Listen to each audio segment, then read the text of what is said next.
넌 이제 내 자식이 아니야. 박순덕의 목소리는 얼음장처럼 차가웠습니다. 73세 노인의 목소리라고는 믿기지 않을 만큼 단호했어요. 그녀 앞에는 한 남자가 무릎을 꿇고 있었습니다. 45세 명문대를 나와 대기업에 다니던 남자. 한때 그녀가 자랑스러워했던 아들이었어요. 40년. 새벽 4시에 일어나 아궁이에 불을 지피고 손등에 화상을 입으면서도 무릎이 시려 잠 못 이루면서도 그녀는 단 하루도 쉬지 않았습니다. 오직 이 아들 하나를 위해서요. 그런데 그 아들이 그녀의 전 재산 4억 원을 가져가고 요양원에 버렸습니다. 하지만 아들은 몰랐어요. 어머니가 20년 전부터 준비해온 것을, 진짜 재산 8억이 따로 있다는 것을, 그리고 이 차갑고 완벽한 복수를요. 지금부터 그 이야기가 시작됩니다. 일부 배신의 시작. 2023년 11월 어느 토요일 오후였습니다. 박순덕은 서울 용산구 투룸 아파트 거실에 앉아 있었어요. 73세의 나이에도 허리는 곧게 펴져 있었고 회색 머리는 단정하게 뒤로 넘겨져 있었습니다. 손에는 40년간 시장 식당을 운영하며 새겨진 흔적이 역력했어요. 화상 자국, 굳은 살 마디마디 튀어나온 관절. 손등에 검버섯은 세월의 지도 같았습니다. 거실 탁자 위에는 차가 놓여 있었어요. 아들 민수가 좋아하는 보이차였습니다. 순덕은 1시간 전부터 물을 끓이고 찻잔을 데우고 정성스럽게 준비했어요. 탁자를 닦을 때는 구석구석 정갈하게 닦았습니다. 아들이 온다고 했거든요. 벽시계가 오후 3시를 가리켰습니다. 초침이 째각째각 소리를 냈어요. 순덕은 창밖을 바라봤습니다. 11월의 하늘은 높고 맑았어요. 은행나무 잎이 노랗게 물들어 바람에 흩날렸습니다. 아름다운 가을이었어요. 하지만 순덕의 마음 한구석에는 묘한 불안이 자리 잡고 있었습니다. 아들 민수는 요즘 너무 자주 연락했어요. 예전 같지 않았습니다. 결혼하기 전에는 한 달에 한 번 정도 찾아왔어요. 그것도 어머니가 먼저 연락해야 겨우 오곤 했죠. 하지만 결혼 3년이 지난 지금 민수는 일주일에 한 번씩 전화를 했습니다. 때로는 이틀에 한 번씩도요. 엄마, 요즘 어떻게 지내세요? 엄마, 건강은 괜찮으세요? 다정한 목소리였어요. 효자 같았습니다. 하지만 순덕은 알았어요. 그 목소리 뒤에 숨겨진 무언가를요. 어머니의 직감이라는 게 있습니다. 40년을 혼자 아들을 키우며 단련된 날카로운 감각이었어요. 순덕은 느낄 수 있었습니다. 아들이 무언가를 원하고 있다는 것을요. 초인종이 울렸습니다. 띵동. 순덕은 천천히 일어났어요. 무릎이 시큰거렸습니다. 관절염 때문이었죠. 하지만 내색하지 않았어요. 아들 앞에서 아픈 모습을 보이고 싶지 않았거든요. 문을 열었습니다. 엄마. 민수가 서 있었어요. 45세, 단정한 정장 차림이었습니다. 명문대를 나와 대기업 과장으로 일하는 아들. 순덕의 자랑이었죠. 하지만 혼자가 아니었습니다. 옆에 여자가 서 있었어요. 윤지혜, 민수의 아내였습니다. 38세, 날씬한 체구의 긴 생머리를 한 여자였어요. 명품 핸드백을 들고 단정한 원피스를 입고 있었습니다. 어머님 안녕하세요. 지혜가 90도로 인사를 했어요. 공손했습니다. 목소리도 부드러웠죠. 하지만 순덕은 알았어요. 그 눈빛 속에 담긴 차가움을요. 계산하는 듯한 눈빛이었습니다. 그래, 들어와라. 순덕은 두 사람을 거실로 안내했어요. 민수와 지혜는 소파에 나란히 앉았습니다. 순덕은 건너편 의자에 앉았어요. 정성스럽게 준비한 보이차를 따랐습니다. 김이 모락모락 피어올랐어요. 천천히 마셔라. 고맙습니다, 엄마. 민수가 찻잔을 받아들었습니다. 지혜도 찻잔을 받았어요. 하지만 마시지는 않았습니다. 그저 손에 들고 있을 뿐이었죠. 거실에 정적이 흘렀어요. 벽시계의 째각째각 소리만이 울렸습니다. 순덕은 아들을 바라봤어요. 민수는 찻잔을 내려놓고 손을 비볐습니다. 긴장한 모습이었어요. 엄마. 민수가 입을 열었습니다. 순덕은 대답하지 않았어요. 그저 조용히 기다렸습니다. 아들이 무슨 말을 할지 이미 짐작하고 있었거든요. 엄마, 사실은 오늘 말씀드릴 게 있어서 왔어요. 민수의 목소리가 떨렸어요. 순덕은 차를 한 모금 마셨습니다. 따뜻한 차가 목을 타고 넘어갔지만 마음 한구석은 점점 차가워졌어요. 무슨 일인데? 엄마, 저 사업을 하나 시작하려고 해요. 회사 동료들이랑 같이 스타트업을 차리려고요. IT 관련 사업인데 전망이 아주 좋아요. 민수의 목소리에 흥분이 섞여 있었어요. 하지만 순덕은 표정을 바꾸지 않았습니다. 그래서 자금이 필요해요. 얼마나? 4억이요. 순덕의 손이 미세하게 떨렸습니다. 찻잔을 쥔 손가락에 힘이 들어갔어요. 4억. 그녀가 평생 모은 돈 전부였습니다. 새벽 4시. 겨울 새벽의 차가운 공기를 가르며 시장으로 향하던 그 수천 개의 아침들이 떠올랐어요. 무거운 식재료를 나르며 허리가 끊어질 것 같던 순간들. 뜨거운 기름이 튀어 손등에 화상을 입던 날들. 손님이 없어 적자가 나도 절대 문을 닫지 않았던 고집스러운 세월들. 그 모든 시간이 4억이라는 숫자로 통장에 찍혀 있었어요. 4억. 순덕이 나지막이 중얼거렸습니다. 엄마, 3개월이면 돼요. 3개월 후에 투자금이 들어와요. 그럼 바로 돌려드릴게요. 이자도 드리고요. 민수가 급하게 말했어요. 순덕은 아들을 바라봤습니다. 45세 중년 남자의 얼굴이었지만 순덕의 눈에는 여전히 어린아이처럼 보였어요. 7살. 아버지가 교통사고로 세상을 떠난 날. 장례식장에서 아빠를 찾으며 울던 작은 아이. 순덕은 그 아이를 꼭 안고 말했었죠. 괜찮아, 엄마가 있잖아. 그리고 정말로 그렇게 했습니다. 순덕은 자신의 모든 것을 쏟아부었어요. 이자는 얼마나 줄 건데? 10%요. 4천만 원 드릴게요. 지혜가 끼어들었습니다.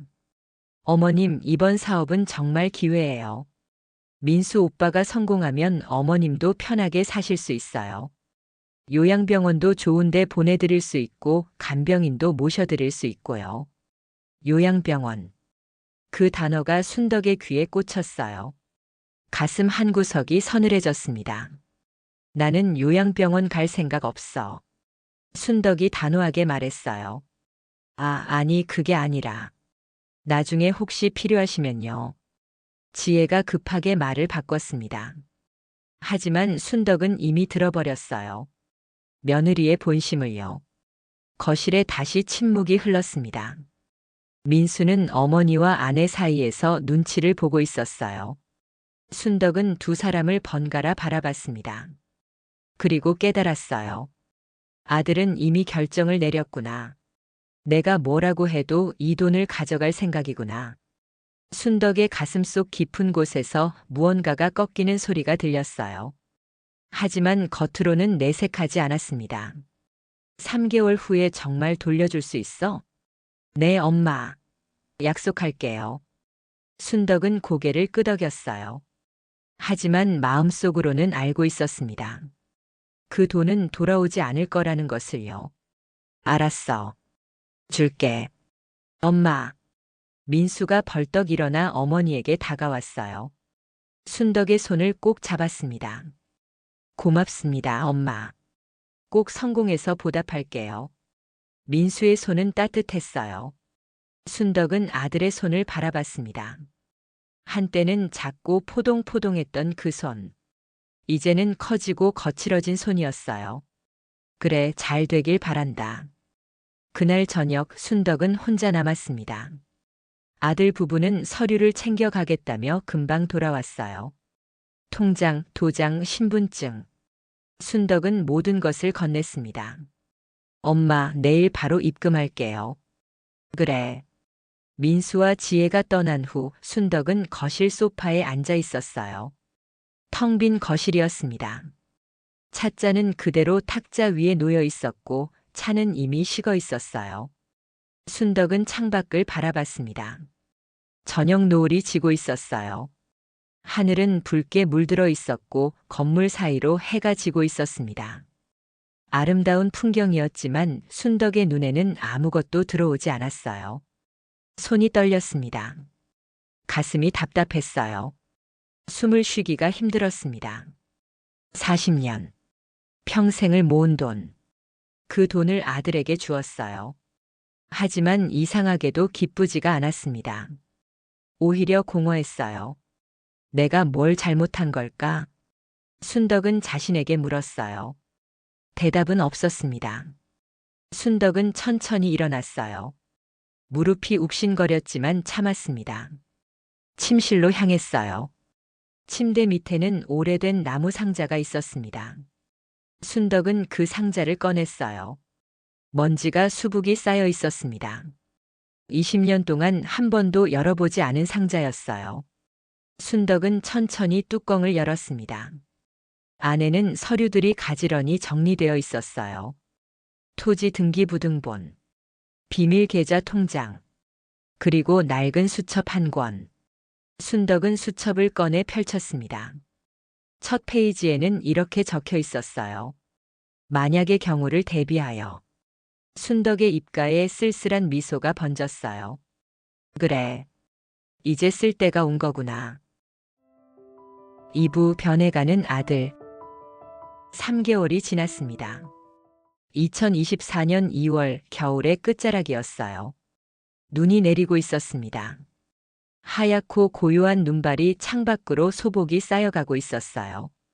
박순덕은 거실 창가에 서서 밖을 바라보고 있었습니다. 73세 노인의 등은 조금 더 굽어 있었어요. 3개월 사이에 더 늙은 것 같았습니다. 손에 들린 통장은 바들바들 떨리고 있었어요. 통장 잔액은 23만 원이었습니다.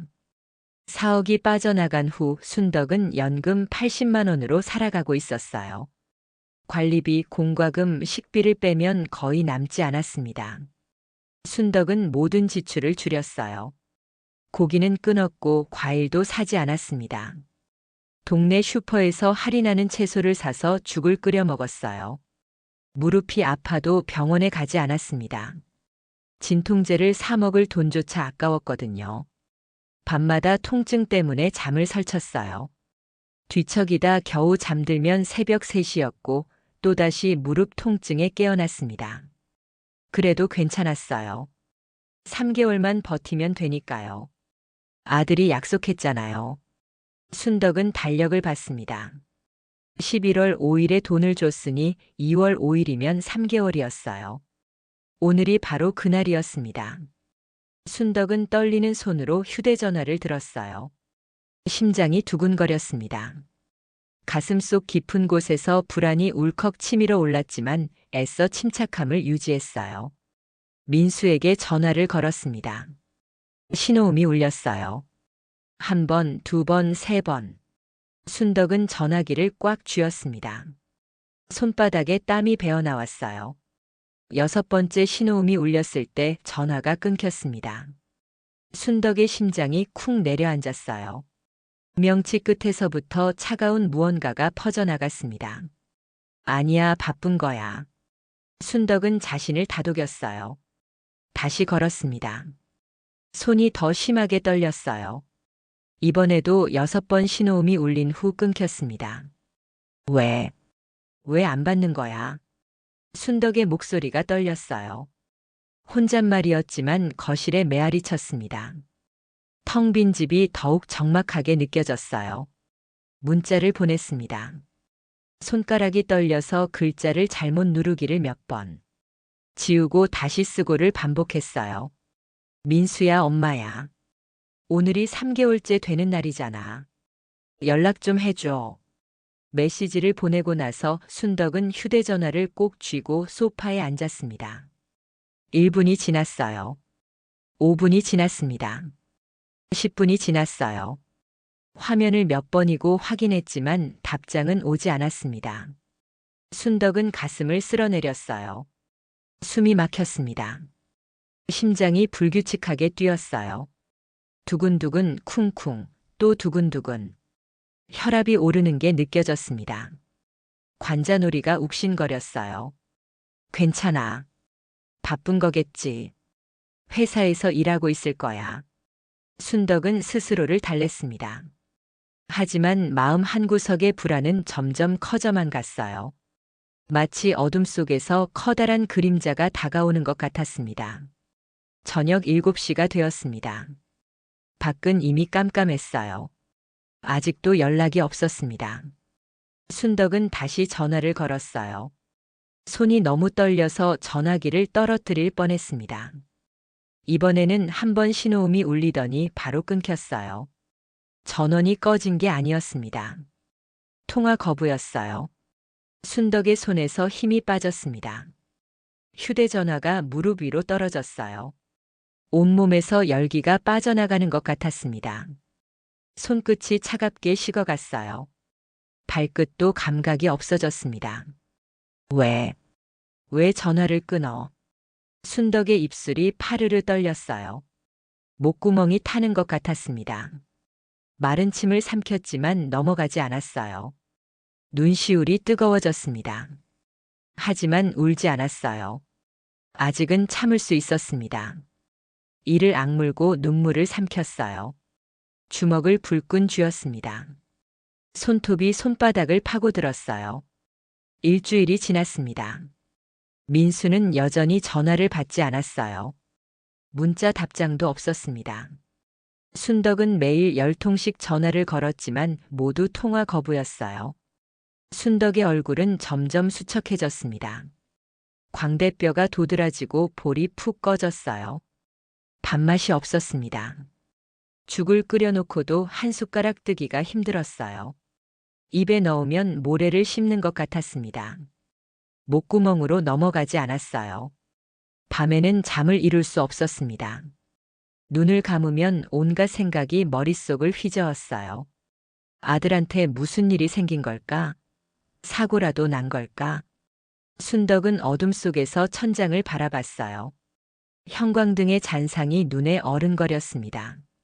심장은 계속 빠르게 뛰었어요. 손은 이불을 꽉 움켜쥐고 있었습니다.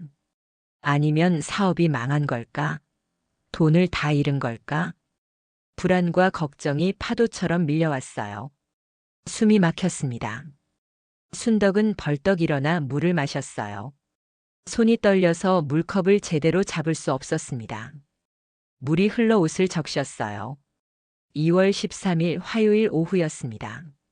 순덕은 거실 소파에 앉아 멍하니 창밖을 보고 있었어요. 눈은 그쳤지만 하늘은 잔뜩 흐렸습니다. 회색빛 구름이 낮게 깔려 있었어요. 초인종이 울렸습니다.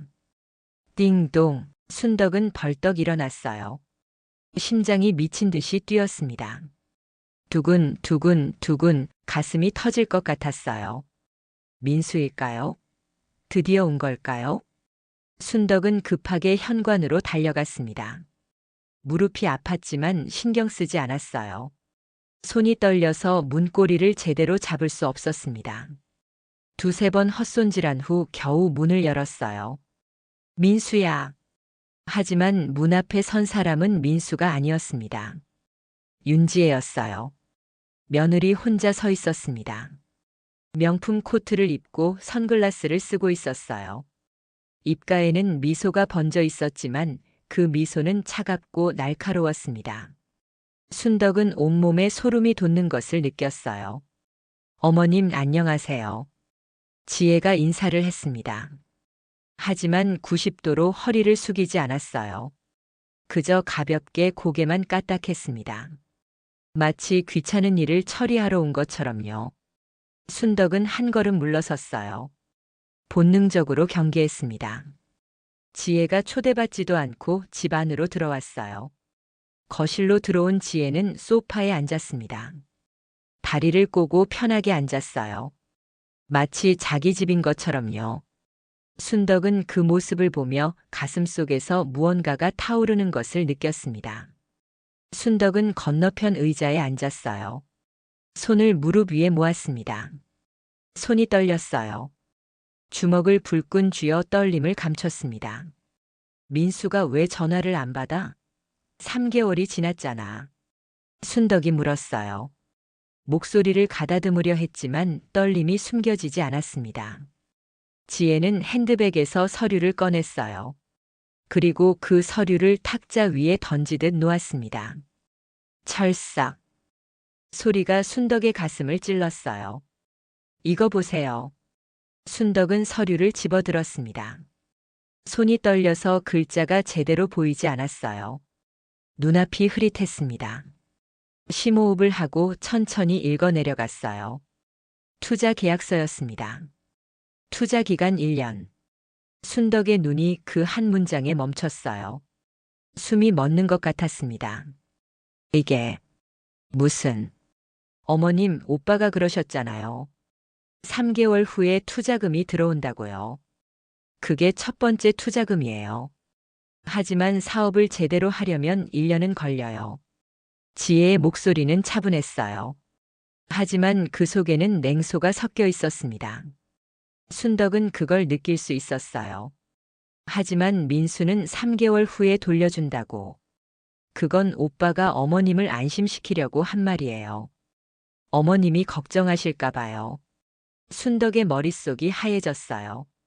귀에서 윙 소리가 났습니다. 현기증이 일었어요. 순덕은 의자 팔걸이를 꽉 붙들었습니다. 그럼 1년을 더 기다려야 한다는 거야? 네. 내년 2월이면 돌려드릴 수 있어요. 순덕의 입술이 바들바들 떨렸어요. 턱도 떨렸습니다. 온몸이 떨렸어요. 나는 당장 생활비가 필요해. 연금으로는 부족해. 순덕의 목소리에 절박함이 묻어났습니다. 애원하는 목소리였어요. 자존심을 내려놓은 목소리였습니다. 지혜는 핸드백에서 봉투 하나를 꺼냈어요. 그리고 탁자 위에 던졌습니다.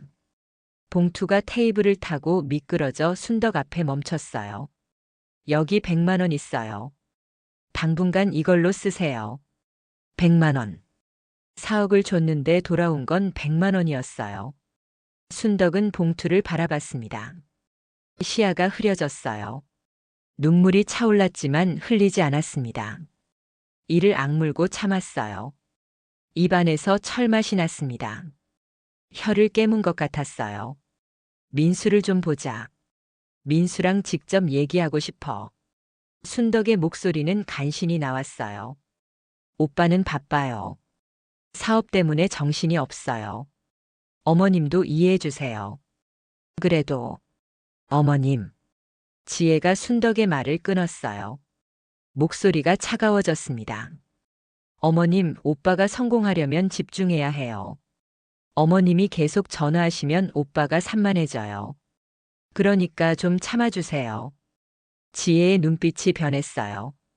처음 결혼했을 때의 공손함은 온데간데 없었습니다. 이제는 시어머니를 무시하는 눈빛이었어요. 귀찮은 짐을 보는 눈빛이었습니다.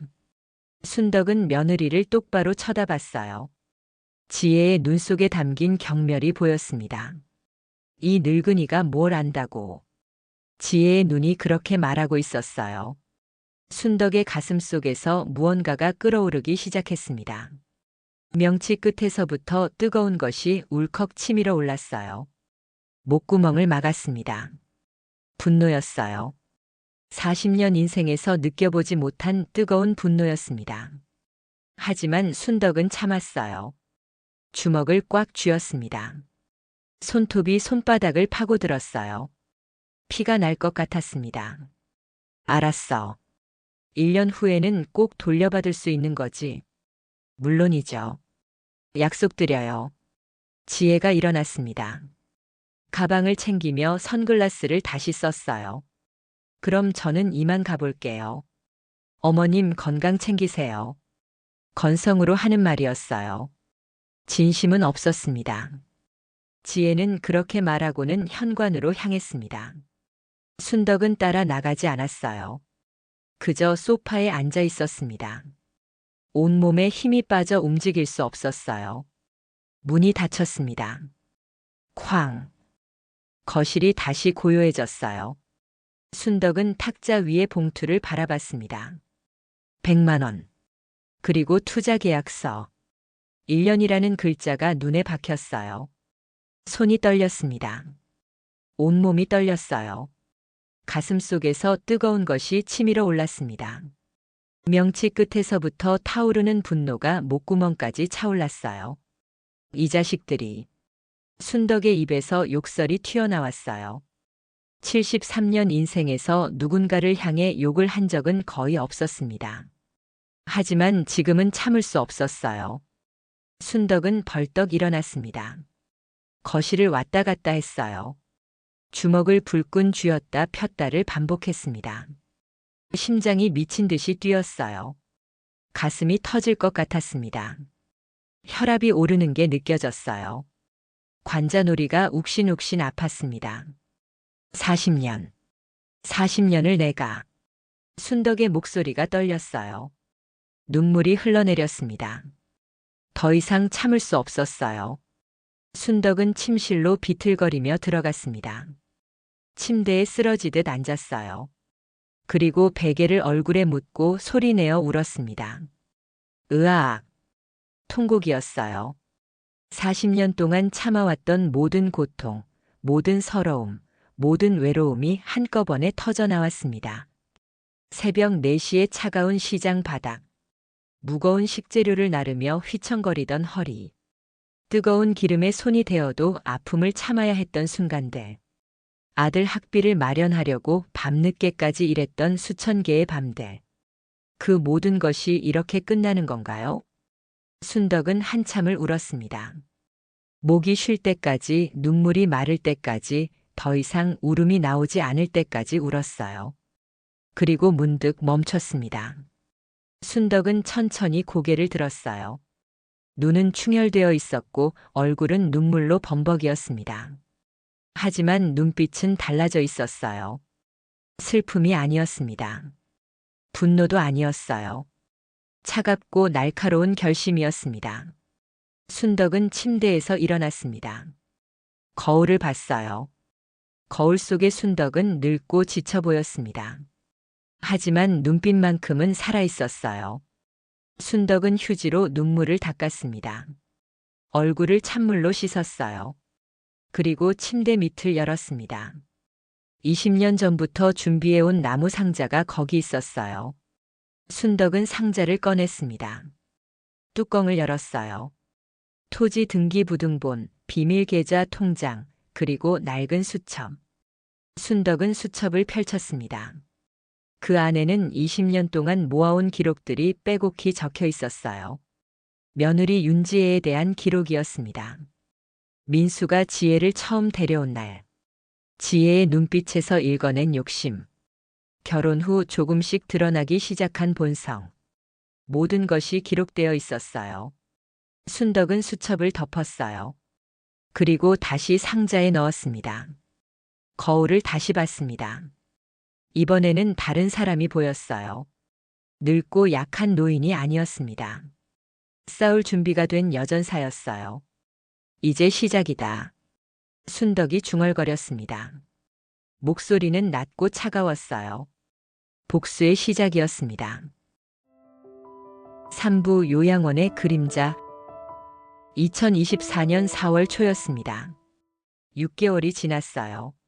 하지만 돈은 여전히 돌아오지 않았습니다. 박순덕은 거울 앞에 서 있었어요. 거울 속의 얼굴은 낯설었습니다. 74세가 된 그녀는 6개월 전보다 훨씬 늙어 보였어요. 광대뼈가 튀어나오고 볼이 푹 꺼졌습니다. 눈 밑에는 검은 그림자가 짙게 드리워져 있었어요. 머리카락은 더욱 하얗게 새어 있었고 피부는 종이처럼 얇아 보였습니다. 몸무게는 47kg에서 43kg으로 떨어졌어요. 옷이 헐렁했습니다. 바지 허리가 계속 흘러내렸어요. 순덕은 끈으로 허리를 동여맸습니다. 연금 80만 원으로 살아가는 건 고통이었어요. 하루 식비는 1만 5천 원이었습니다. 아침은 거르고 점심은 계란 하나와 밥 한 공기, 저녁은 채소로 국을 끓여 먹었어요. 고기는 꿈도 꾸지 못했습니다. 무릎은 더 심하게 아팠어요. 아침에 일어날 때마다 무릎에서 뚝뚝 소리가 났습니다. 걸을 때마다 날카로운 통증이 찔렀어요. 순덕은 벽을 짚고 간신히 걸었습니다. 화장실 가는 것조차 고역이었어요.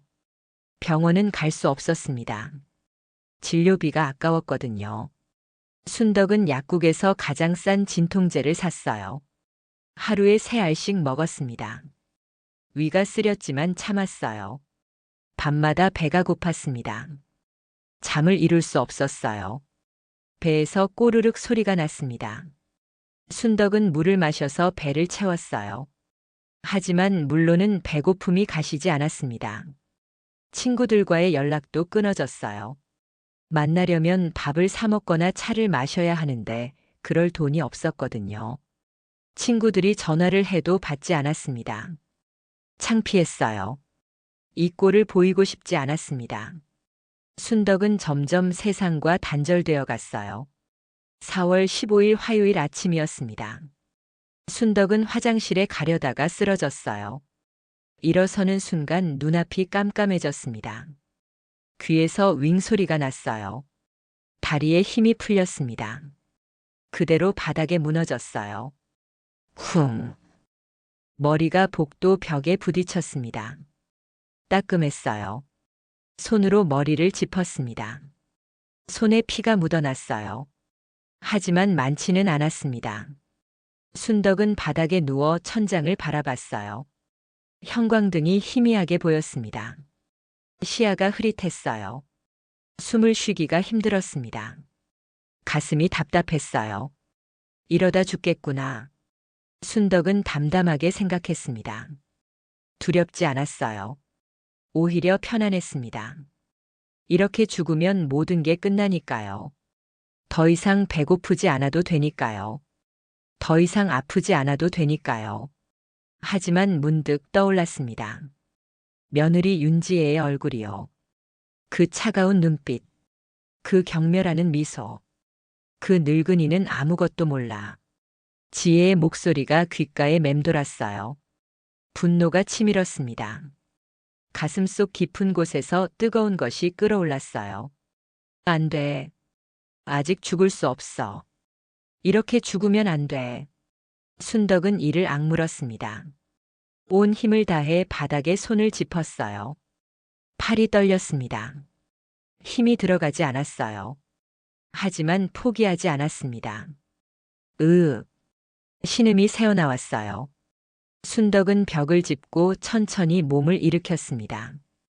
현기증이 일었어요. 눈앞이 빙글빙글 돌았습니다. 하지만 쓰러지지 않았어요. 벽에 기대어 간신히 서 있었습니다. 숨이 거칠게 나왔어요. 심장이 미친 듯이 뛰었습니다. 식은땀이 등을 타고 흘러내렸어요. 순덕은 휴대전화를 집어들었습니다.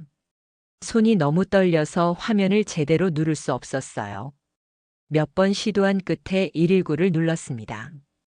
여보세요, 119입니다. 저 쓰러졌는데요. 병원에 가야 할 것 같아요. 순덕의 목소리는 가늘게 떨렸어요. 주소가 어떻게 되십니까? 순덕은 떨리는 목소리로 주소를 말했습니다. 구급차가 15분 후에 도착했어요. 병원 응급실이었습니다. 순덕은 침대에 누워 링거를 맞고 있었어요. 차가운 링거액이 팔로 들어왔습니다. 온몸이 차가웠어요. 이불을 덮었지만 추위가 가시지 않았습니다. 의사가 왔어요. 30대 후반의 여자 의사였습니다. 할머니, 혈압이 너무 낮아요. 80에 50이에요. 그리고 영양실조 증상이 심각합니다. 제대로 드시지 않으셨죠? 순덕은 대답하지 않았어요. 그저 고개를 돌렸습니다. 보호자 연락처를 알려주세요. 가족분께 연락드려야 해요. 입원하셔야 합니다. 됐어요. 괜찮아요. 할머니, 이러시면 안 돼요. 정밀 검사가 필요하고 최소 3일은 입원하셔야. 나 돈 없어요. 순덕이 단호하게 말했어요. 목소리에는 자포자기가 묻어 있었습니다. 의사는 난처한 표정을 지었어요. 입술을 깨물며 순덕을 바라봤습니다. 응급처치는 했지만 정밀 검사가 필요해요.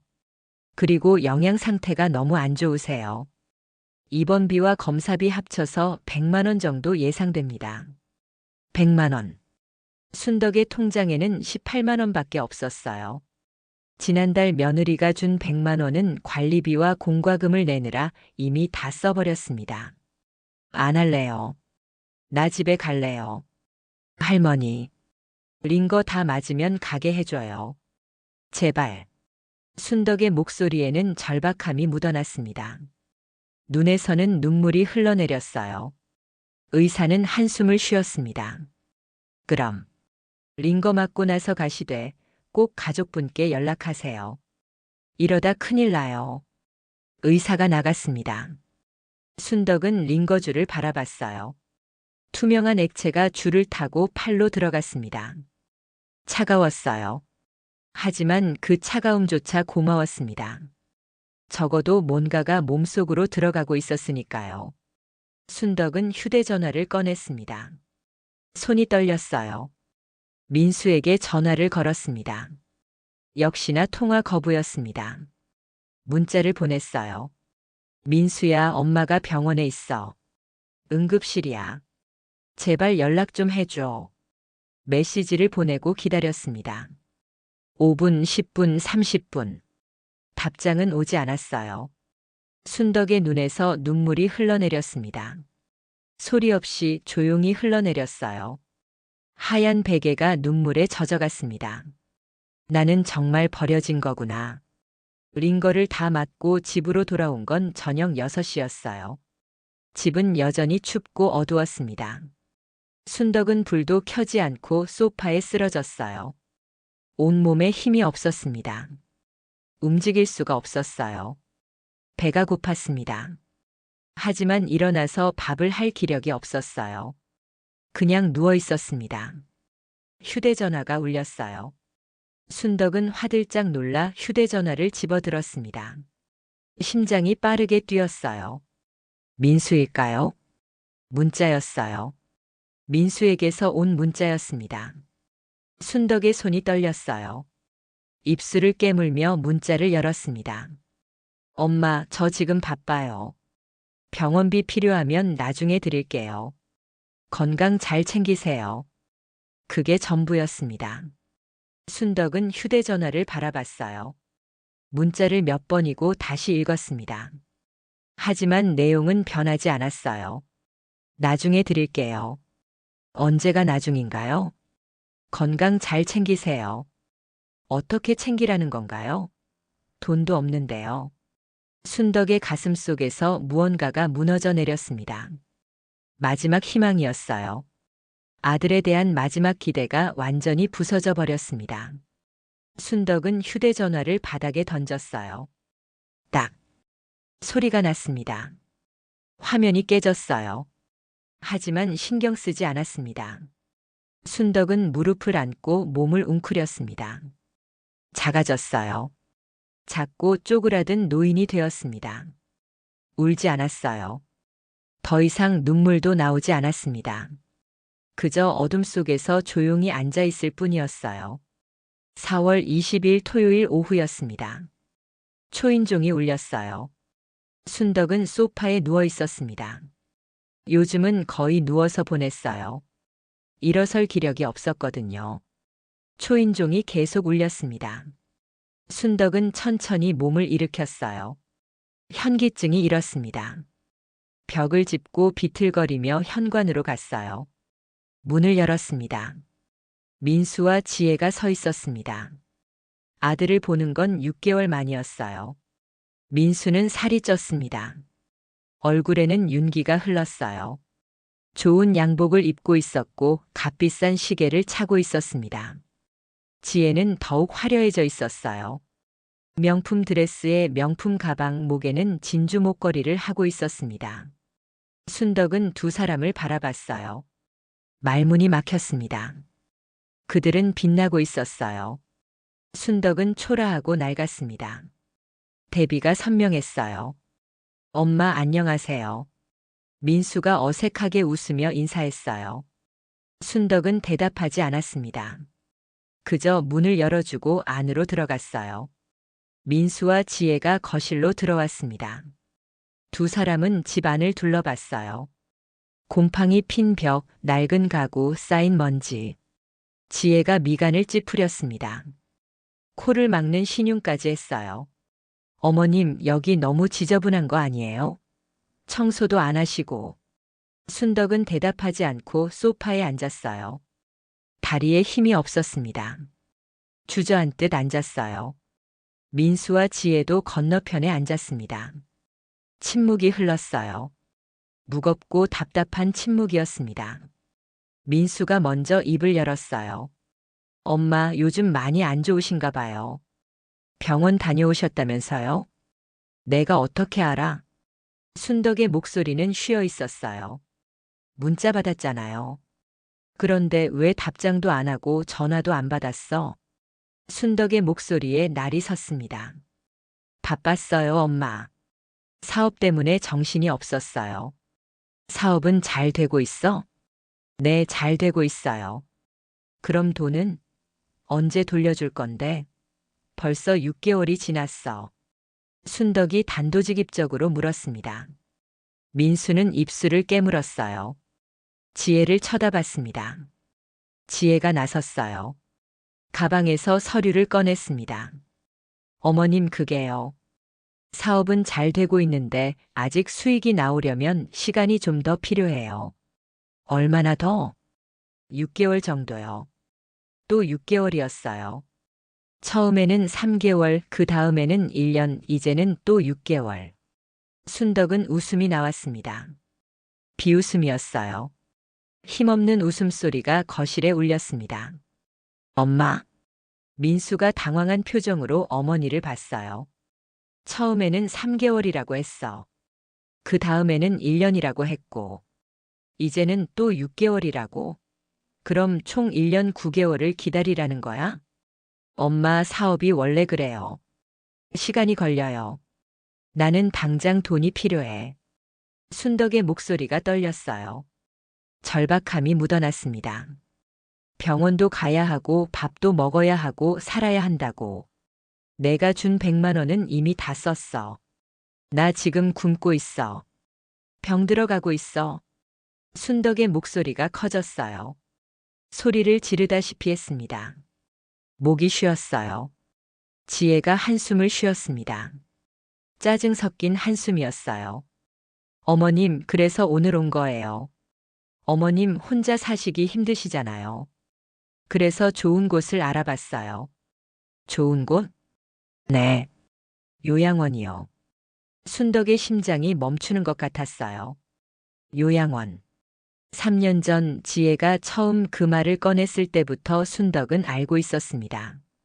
언젠가 이날이 올 거라는 것을요. 요양원? 순덕이 되물었어요. 목소리는 차갑게 가라앉아 있었습니다. 네, 경기도에 있는 곳인데요. 시설도 좋고 공기도 깨끗해요. 거기서 편히 쉬시면서 건강 회복하세요. 지혜가 밝게 웃으며 말했어요. 마치 좋은 선물이라도 주는 것처럼요. 순덕은 아들을 바라봤습니다. 민수야, 너도 그렇게 생각해? 민수는 시선을 피했어요. 대답하지 않았습니다. 민수야, 엄마한테 대답해봐. 너도 엄마를 요양원에 보내고 싶어? 엄마.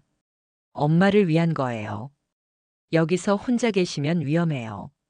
또 쓰러지시면 어떡해요? 위험한 게 뭐가 있어? 나는 괜찮아. 엄마 병원에 쓰러지셨잖아요. 혼자 계시면 안 돼요. 민수의 목소리에는 확신이 없었어요. 그저 아내가 시키는 대로 말하는 것 같았습니다.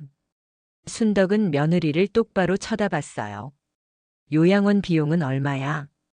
한 달에 150만 원이에요. 그 돈은 어디서 나와? 어머님 연금으로 80만 원 내시고 나머지는 저희가 낼게요. 지혜가 답했습니다. 하지만 순덕은 알았어요. 그들이 낼 리 없다는 것을요. 내 연금으로 80만 원을 내면 나는 한 푼도 안 남잖아. 요양원에서 다 제공되니까 필요 없어요. 밥도 주고 옷도 주고 다 해줘요. 내 용돈은? 어머님 요양원에서 뭐 하시게요? 그냥 편히 쉬시면 돼요.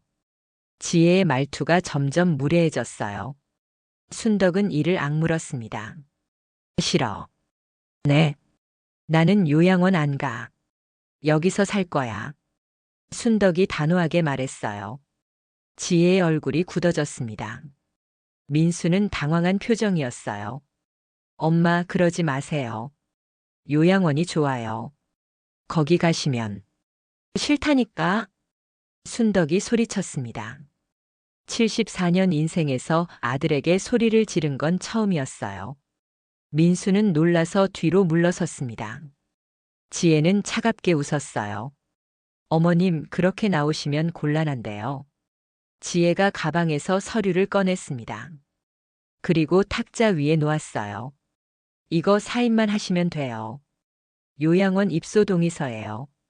이미 방도 예약해놨어요. 순덕은 서류를 바라봤습니다. 손이 떨렸어요. 분노 때문이었습니다. 온몸이 부들부들 떨렸어요. 아내, 어머님. 지혜의 목소리가 날카로워졌어요. 어머님, 이렇게 고집 부리시면 민수 오빠가 힘들어요.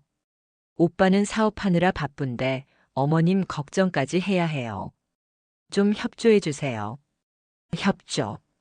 순덕의 귀에 그 단어가 꽂혔어요. 40년 동안 아들을 위해 모든 걸 바쳤는데 이제 와서 협조하라고요? 사억을 주었는데 이제 와서 요양원에 가라고요?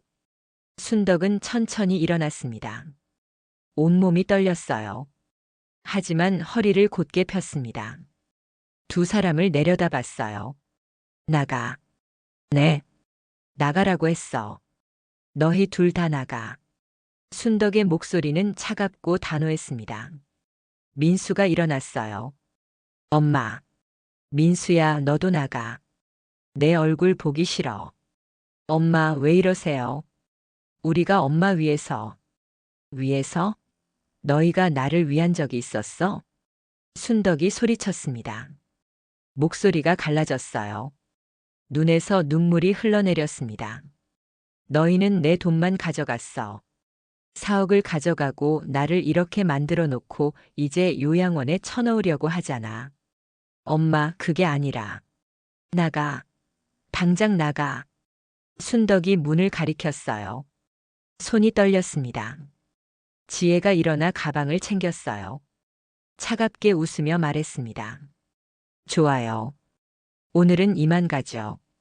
하지만 어머님 결국 요양원 가시게 될 거예요. 혼자서는 못 버티실 테니까. 지혜는 그렇게 말하고는 현관으로 향했습니다. 민수가 따라갔어요. 문이 닫혔습니다. 쾅. 순덕은 그 자리에 서 있었어요. 온몸에 힘이 빠져나갔습니다. 무릎이 꺾였어요. 바닥에 주저앉았습니다. 그리고 울었어요. 목 놓아 울었습니다. 으악. 40년. 아들을 위해 살았던 40년. 그 모든 세월이 이렇게 끝나는 건가요?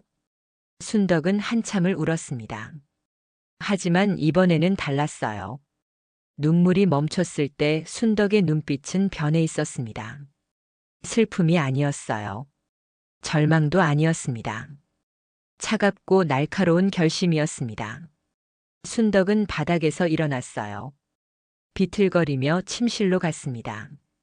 침대 밑에 나무 상자를 꺼냈어요. 토지 등기부등본을 펼쳤습니다. 강남 재개발 지역. 현재 시세 6억.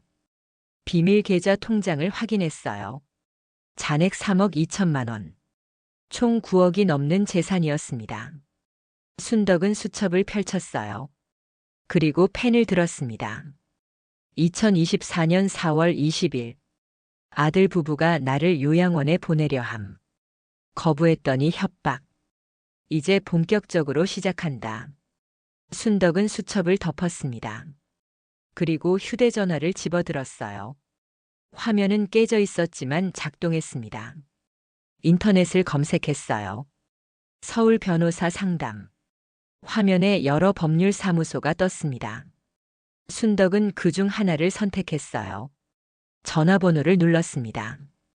신호음이 울렸습니다. 네, 정의 법률사무소입니다. 저 상담 받고 싶은데요. 순덕의 목소리는 떨렸지만 단호했어요.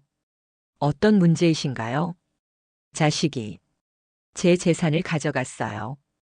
그리고 저를 오전 824 요양원에 보내려고 해요. 아, 그러시군요. 내일 오전에 방문하실 수 있으신가요? 네, 갈 수 있어요. 그럼 내일 10시에 오세요. 순덕은 주소를 받아 적었습니다. 전화를 끊었어요. 순덕은 창밖을 바라봤습니다. 봄이 왔어요. 벚꽃이 피어 있었습니다. 아름다운 계절이었어요. 하지만 순덕의 마음은 겨울처럼 차갑게 얼어붙어 있었습니다. 이제 진짜 시작이다. 순덕이 중얼거렸습니다. 복수가 시작되는 순간이었어요. 사부 복수의 설계, 다음 날 아침 4월 21일 금요일이었습니다. 박순덕은 일찍 일어났어요. 오랜만에 제대로 씻었습니다. 샤워를 하고 머리를 빗고 옷장에서 가장 깨끗한 옷을 꺼내 입었어요. 검은색 바지에 흰색 블라우스, 그리고 20년 된 낡은 코트였습니다. 거울을 봤어요. 74세 노인의 얼굴이 비쳤습니다. 주름지고 수척했지만 눈빛만큼은 살아있었어요. 날카롭고 차갑게 빛나고 있었습니다. 순덕은 침대 및 나무 상자를 열었습니다. 비밀 계좌 통장을 꺼냈어요. 그리고 가방에 넣었습니다. 토지 등기 부등본도 함께 챙겼어요. 20년간 모아온 기록 수첩도 넣었습니다. 손이 떨렸어요. 긴장되었습니다. 하지만 순덕은 심호흡을 하며 마음을 가다앉혔어요. 오늘은 흔들려서는 안 되었습니다. 오전 9시 순덕은 집을 나섰어요. 지하철을 탔습니다. 오랜만에 타보는 지하철이었어요. 사람들로 붐볐습니다. 젊은 직장인들이 출근하는 시간이었거든요. 순덕은 구석 자리에 앉아 창밖을 바라봤어요. 서울의 풍경이 스쳐 지나갔습니다. 높은 빌딩들, 바쁘게 움직이는 사람들. 모든 게 낯설었어요. 6개월 넘게 집에만 틀어박혀 있었으니까요. 강남역에서 내렸습니다. 사람들이 더 많았어요. 순덕은 휴대전화로 지도를 확인했습니다. 정의 법률사무소. 강남역 3번 출구에서 도보 5분 거리였어요. 천천히 걸었습니다. 무릎이 아팠지만 참았어요. 허리도 아팠지만 곧게 폈습니다. 오늘만큼은 늙고 약한 모습을 볼 수 없었거든요. 10층 건물이 보였어요. 깨끗하고 현대적인 건물이었습니다. 순덕은 엘리베이터를 타고 7층으로 올라갔어요. 복도 끝에 정의 법률사무소라는 간판이 보였습니다. 순덕은 심호흡을 했어요. 가슴이 두근거렸습니다. 손에는 땀이 배어났어요. 하지만 멈추지 않았습니다. 문을 열고 들어갔어요. 리셉션에 젊은 여직원이 앉아 있었어요. 어서 오세요. 예약하셨나요? 네, 10시에 박순덕이라고 예약했어요. 여직원이 내선 전화로 연락을 했습니다. 잠시 후 복도에서 한 남자가 나왔어요. 40대 중반쯤 되어 보이는 남자였습니다. 정장을 입고 안경을 쓰고 있었어요. 인상이 부드러웠습니다. 박순덕 어르신이시죠? 저는 이준호 변호사입니다. 이쪽으로 오세요. 순덕은 변호사를 따라 상담실로 들어갔어요. 깨끗하고 정돈된 방이었습니다. 큰 책상과 편안한 소파가 있었어요. 앉으세요. 커피 드시겠어요? 아니요, 괜찮아요. 순덕은 소파에 앉았습니다. 변호사는 건너편에 앉았어요. 노트북을 켜고 말했습니다. 전화로 간단히 말씀하셨는데 자세히 얘기해 주시겠어요? 순덕은 천천히 이야기를 시작했습니다.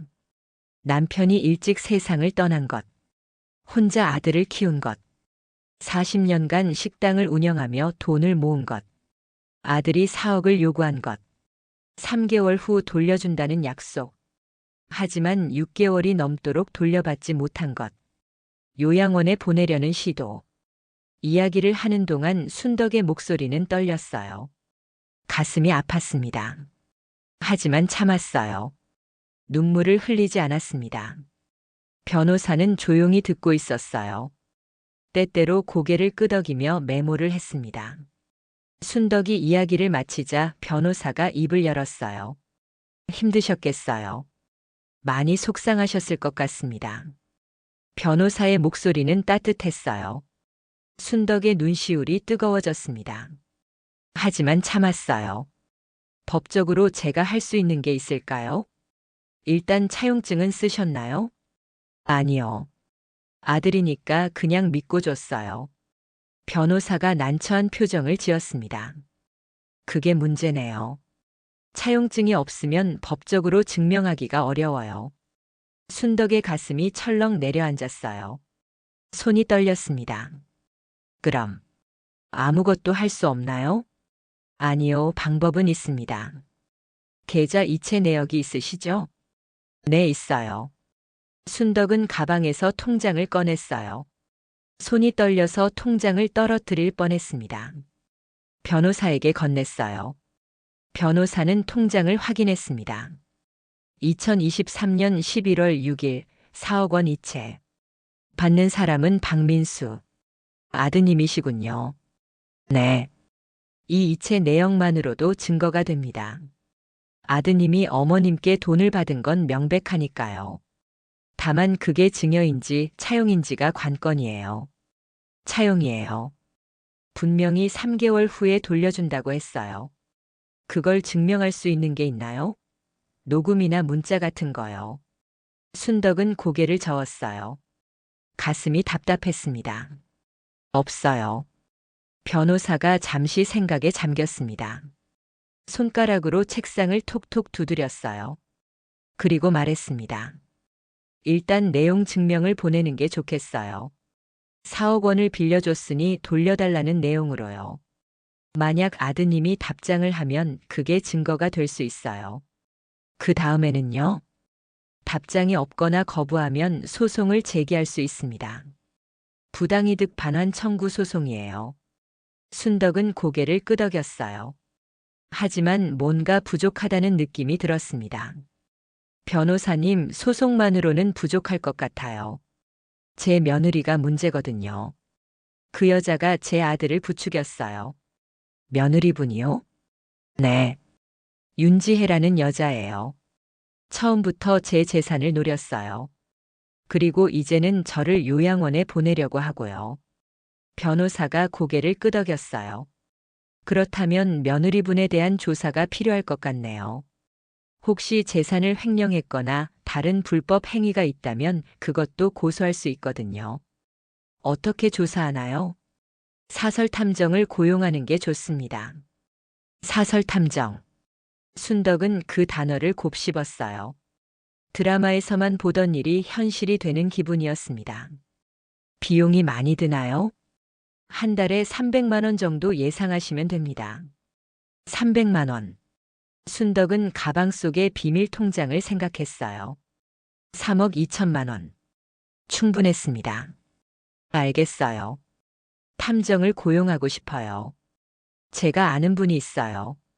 믿을 만한 분이에요. 연결해 드릴까요? 네, 부탁드려요. 변호사가 전화를 걸었습니다. 잠시 통화를 하더니 순덕에게 말했어요. 오늘 오후 2시에 만날 수 있대요. 같이 가시겠어요? 네, 가겠어요.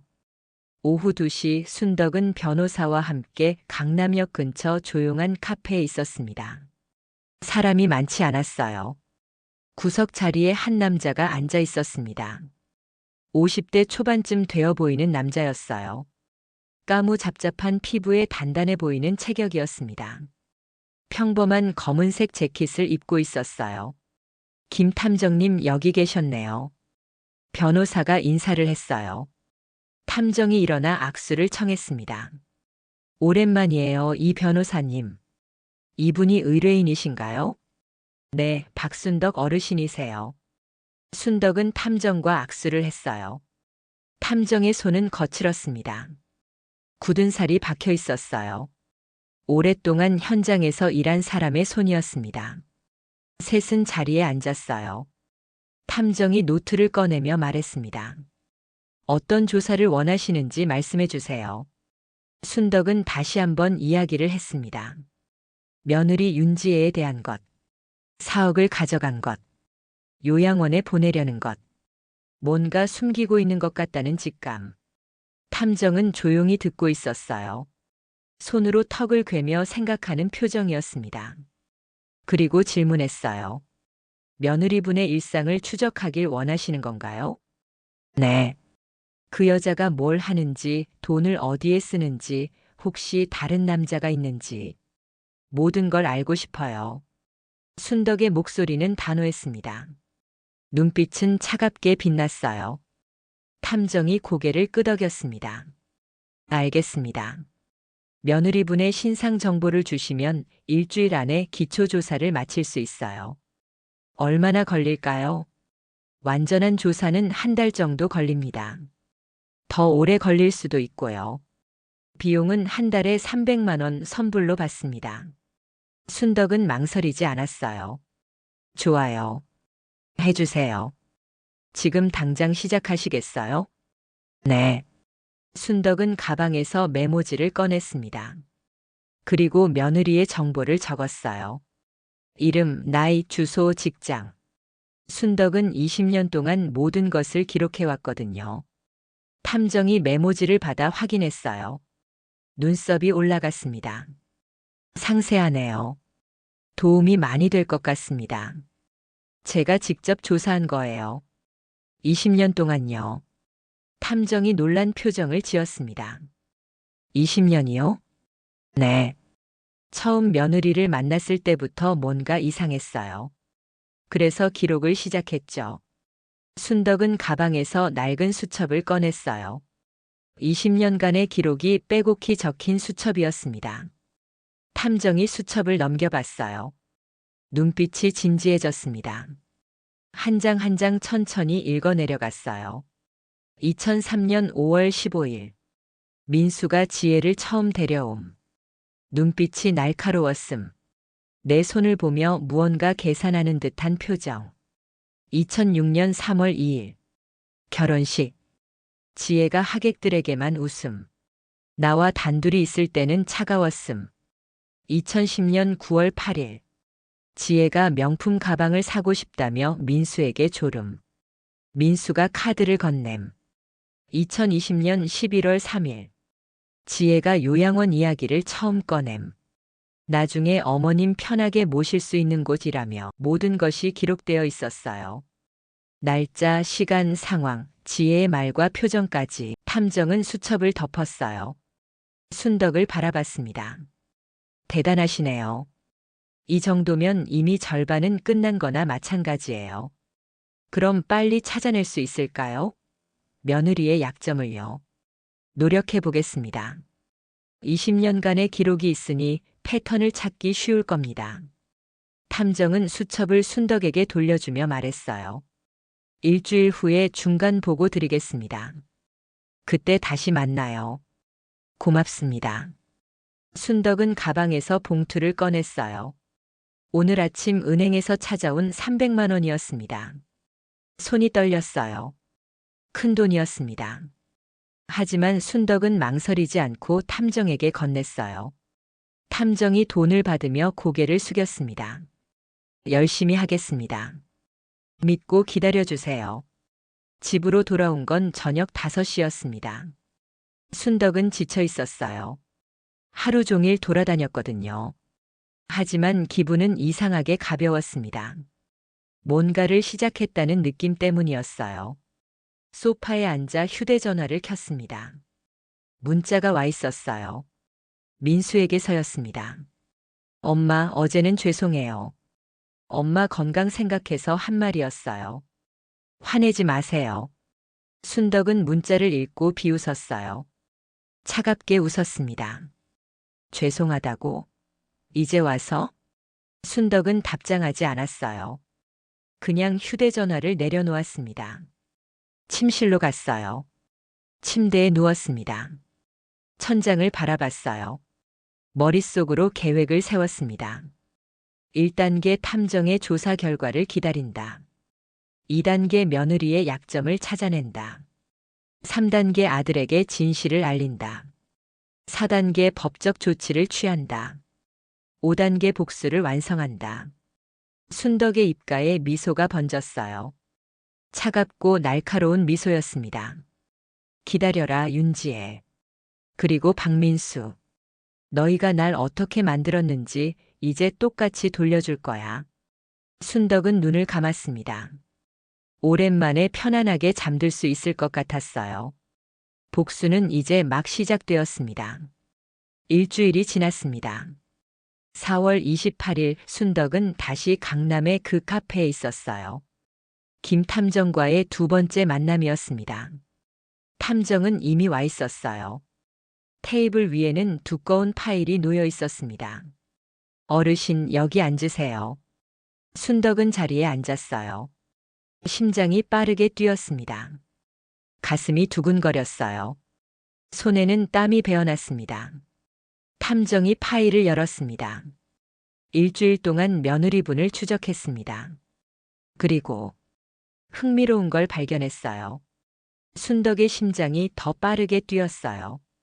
숨을 참았습니다. 뭘 발견했는데요? 탐정이 사진 한 장을 꺼냈습니다. 순덕은 사진을 받아들었어요. 사진 속에는 지혜가 있었습니다. 명품 옷을 입고 선글라스를 쓰고 있었어요. 그런데 옆에 남자가 있었습니다.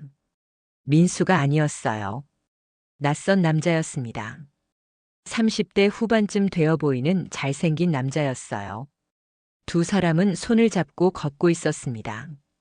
순덕의 손이 떨렸어요. 사진이 흔들렸습니다. 이 남자는 누구죠? 강태준이라는 사람이에요. 사업가입니다.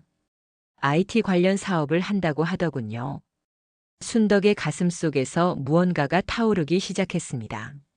며느리가 이 남자를 만나고 있다는 건가요? 네. 일주일 동안 3번 만났어요. 탐정이 다른 사진들을 꺼냈습니다. 카페에서 마주 앉아 웃고 있는 사진, 레스토랑에서 식사하는 사진, 차 안에서 포옹하는 사진.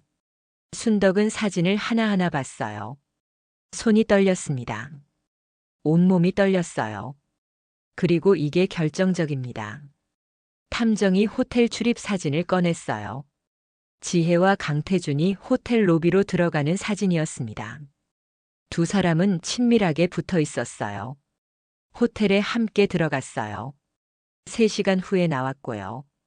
순덕의 입술이 파르르 떨렸어요. 분노가 치밀어 올랐습니다. 명치 끝에서부터 뜨거운 것이 끓어올랐어요. 더 있어요? 탐정이 서류를 꺼냈습니다. 며느리분이 이 남자한테 돈을 보냈어요. 지난 6개월간 총 2억 원입니다. 2억? 순덕의 목소리가 갈라졌어요. 네.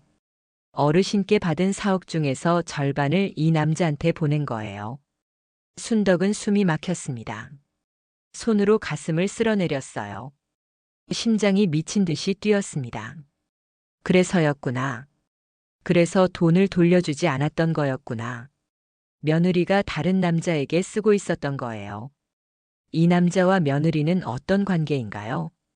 애인 관계인 것 같아요. 그리고 함께 사업을 하고 있는 것 같기도 하고요. 탐정이 잠시 멈췄어요. 그리고 조심스럽게 말했습니다. 그리고 어르신, 한 가지 더 있습니다. 뭐죠? 며느리분이 변호사 상담을 받았어요. 이혼 관련해서요. 순덕의 눈이 커졌어요. 이혼? 네. 일주일 전에 이혼 전문 변호사를 만났더군요. 재산 분할에 대해 상담받았고요. 순덕은 주먹을 불끈 쥐었어요.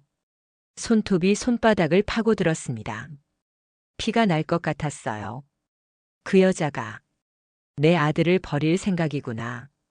그런 것 같습니다. 좀 더 조사가 필요하지만요.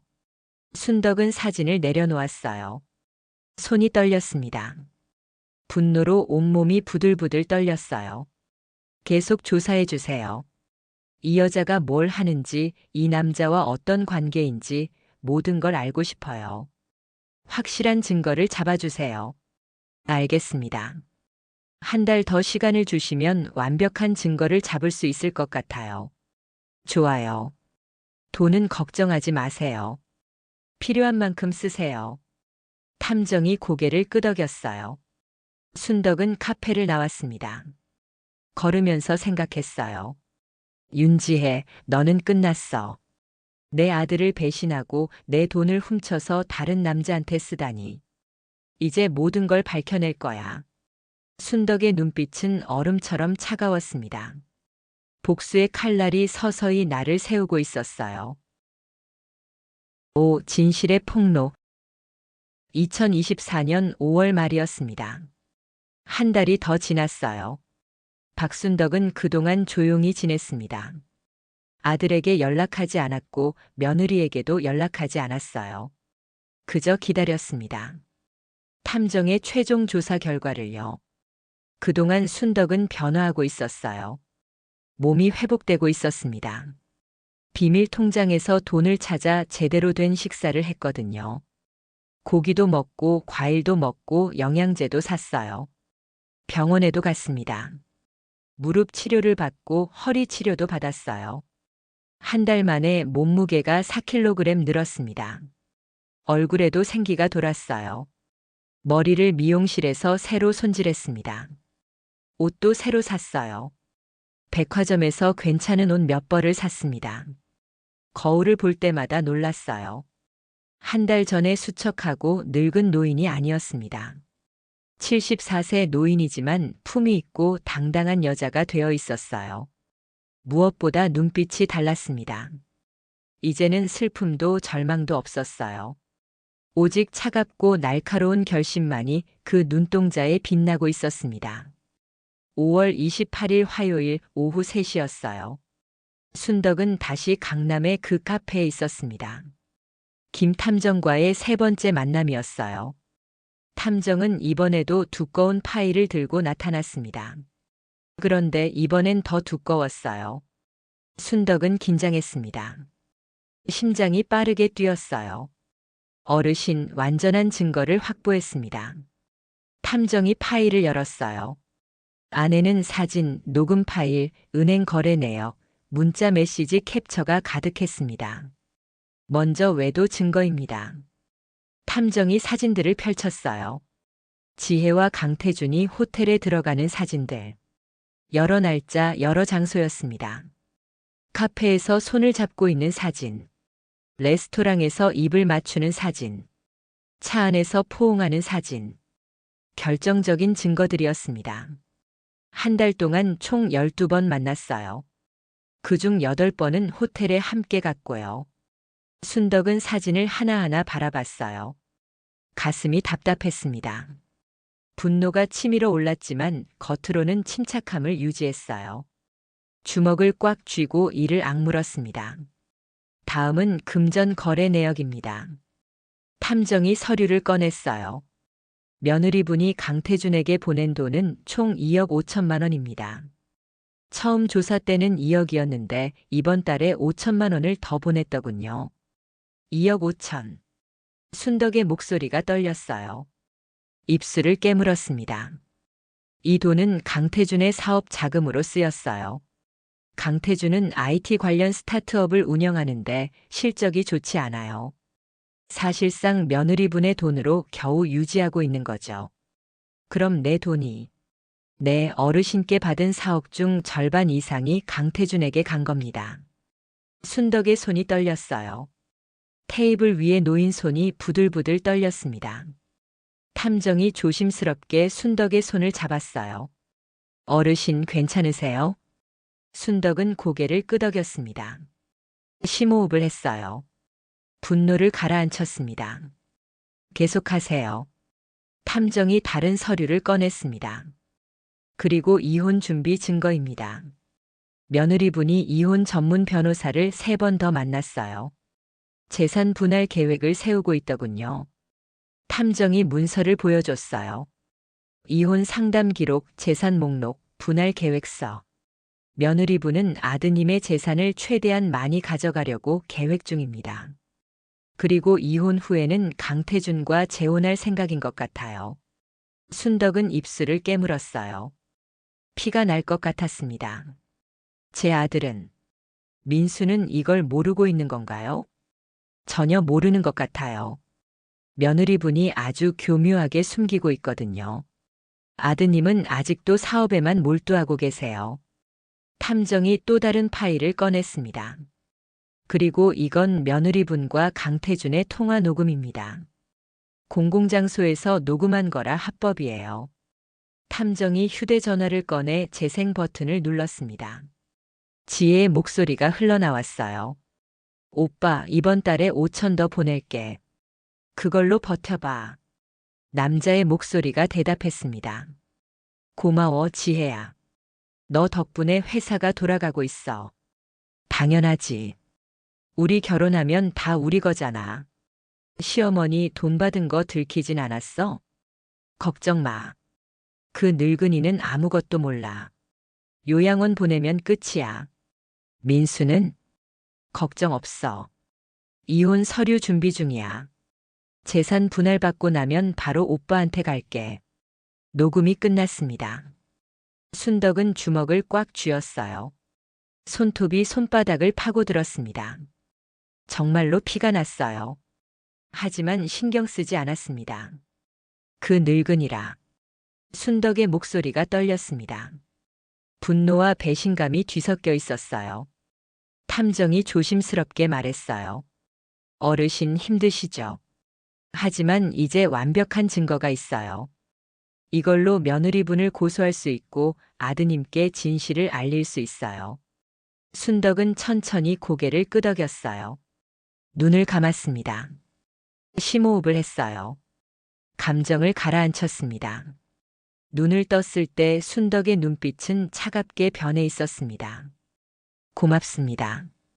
이 자료들 다 주실 수 있나요? 물론이죠. USB에 담아드릴게요. 사진, 녹음, 문서 전부요. 그리고 한 가지 부탁이 더 있어요. 말씀하세요. 이 증거를 제 아들한테 전달할 건데 그때 탐정님도 함께 있어 주실 수 있나요? 탐정이 고개를 끄덕였어요. 물론입니다. 언제 하시겠어요? 이번 주 토요일이요. 5월 31일. 제가 아들을 집으로 부를게요. 알겠습니다. 토요일에 뵙죠. 순덕은 집으로 돌아왔어요. 저녁 6시였습니다. 순덕은 소파에 앉아 휴대전화를 꺼냈어요. 손이 떨렸습니다. 하지만 망설이지 않았어요. 민수에게 전화를 걸었습니다. 한 달 만에 거는 전화였어요. 신호음이 울렸습니다. 1번, 2번, 3번. 6번째 신호음 끝에 전화가 연결되었어요. 엄마. 민수의 목소리였습니다. 놀란 것 같았어요. 민수야, 엄마야. 엄마, 왜 전화하셨어요? 무슨 일 있어요? 토요일에 집에 좀 와줄래? 엄마가 할 얘기가 있어. 토요일이요? 글쎄. 바쁜데. 제발 와줘. 중요한 얘기야. 순덕의 목소리에는 간절함이 묻어났습니다. 하지만 동시에 단호함도 있었어요. 민수가 잠시 침묵했어요. 알겠어요. 몇 시예요? 오후 2시. 그리고 민수야. 네. 지혜는 데려오지 마. 너 혼자만 와. 왜요? 지혜도 같이. 혼자 오라니까. 순덕의 목소리가 단호해졌어요. 민수가 당황하는 게 느껴졌습니다. 알겠어요. 혼자 갈게요. 고맙다. 전화를 끊었어요. 순덕은 휴대전화를 내려놓고 창밖을 바라봤습니다. 5월의 저녁이었어요. 날씨가 따뜻했습니다. 아파트 단지 안에는 아이들이 뛰어놀고 있었어요. 평화로운 풍경이었습니다. 하지만 순덕의 마음은 평화롭지 않았어요. 폭풍 전야 같았습니다. 토요일. 그날 모든 게 끝난다. 순덕은 조용히 중얼거렸어요.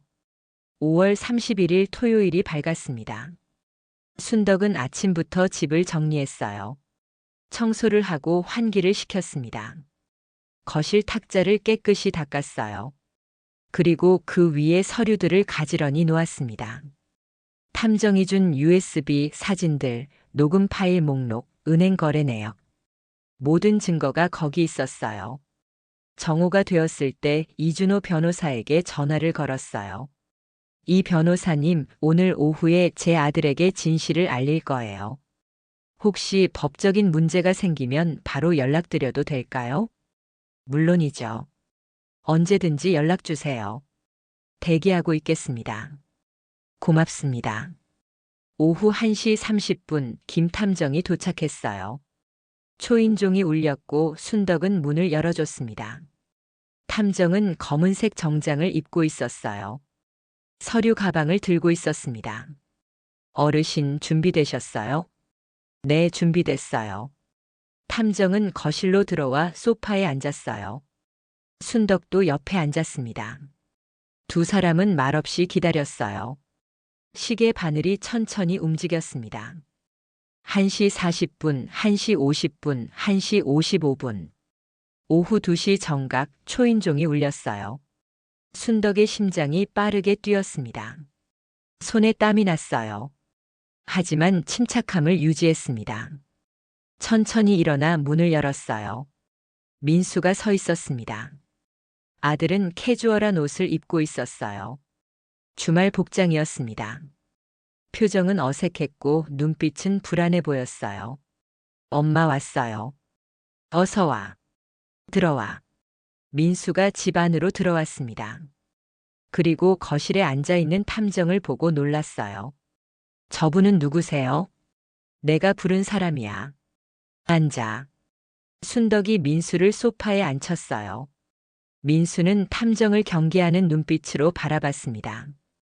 순덕은 건너편 의자에 앉았어요. 탁자 위의 서류를 바라봤습니다. 심호흡을 했어요. 가슴이 두근거렸습니다. 그리고 시작했습니다. 민수야, 오늘 엄마가 내게 보여줄 게 있어. 뭔데요? 순덕은 사진 한 장을 집어들었어요. 지혜와 강태준이 호텔에 들어가는 사진이었습니다. 민수에게 건넸어요. 민수는 사진을 받아들었습니다.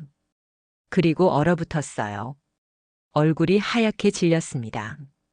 이게 뭐예요? 내 아내가 다른 남자랑 호텔에 간 사진이야. 민수의 손이 떨렸어요. 사진을 뚫어지게 쳐다봤습니다. 이게 무슨... 이건 합성이죠? 거짓말이에요.